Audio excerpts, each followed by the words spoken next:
Film गदर एक प्रेम कथा तो सबको याद ही होगी। उसमें सनी देओल के दोस्त का किरदार निभाने वाले विवेक शौक, जिनकी कॉमेडी ने सभी का दिल जीत लिया था, अब गदर 2 में नजर नहीं आएंगे। दरअसल उनके इस फिल्म में ना होने का कारण वे खुद हैं। अपनी बॉडी को स्लिम करने के चक्कर में 2011 में उन्होंने अपनी जान गंवा दी। चलिए बात करते हैं शुरू से। इनका जन्म 1963 में चंडीगढ़ में हुआ था।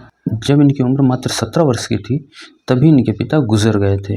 कम उम्र में ही बाप का साया उठ जाने से माँ की परेशानियां बढ़ गई थीं, लेकिन माँ भी ज़्यादा दिनों तक जीवित नहीं रहीं। इनकी माँ भी इन्हें जल्दी छोड़कर चली गईं। जब कम उम्र में ही माँ बाप छोड़कर चले जाते हैं तो बच्चों के लिए करियर बनाना थोड़ा मुश्किल हो जाता है, लेकिन फिर भी विवेक ने अपना करियर एक्टिंग चुना। थिएटर करने लगे। थिएटर करते करते इन्होंने सबसे पहले दूरदर्शन के धारावाहिक उल्टा पुल्टा और फ्लॉप शो किया। इसमें इनके साथ जसपाल भट्टी भी थे।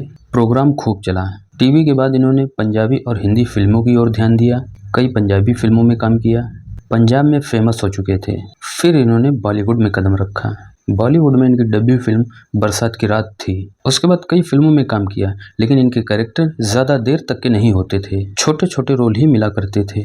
इनको असली पहचान गदर एक प्रेम कथा से मिली। लोग इन्हें अच्छे से जानने लगे थे। उसके बाद इन्होंने कई अच्छी फिल्मों में अच्छे रोल किए। ये लेखन का काम भी करते थे और गाने भी गाते थे। दहली हाइट्स, ऐतराज, 36 चाइना टाउन, हमको दीवाना कर गए, दिल है तुम्हारा, मिनी पंजाब जैसी कई फिल्मों में काम करके अपने टैलेंट को दिखाया।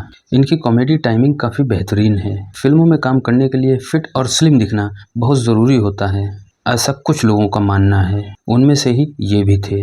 फिट दिखने के लिए इन्होंने बहुत मेहनत की, लेकिन नतीजा वो नहीं मिला जो इन्हें चाहिए था।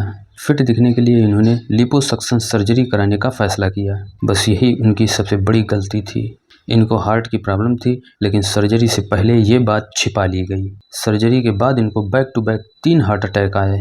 इनको जुपिटर हॉस्पिटल ले जाया गया, जहां इन्हें लाइफ सपोर्ट पर रखा गया। इसी दौरान इन्हें 3 इमरजेंसी शॉक भी दिए गए।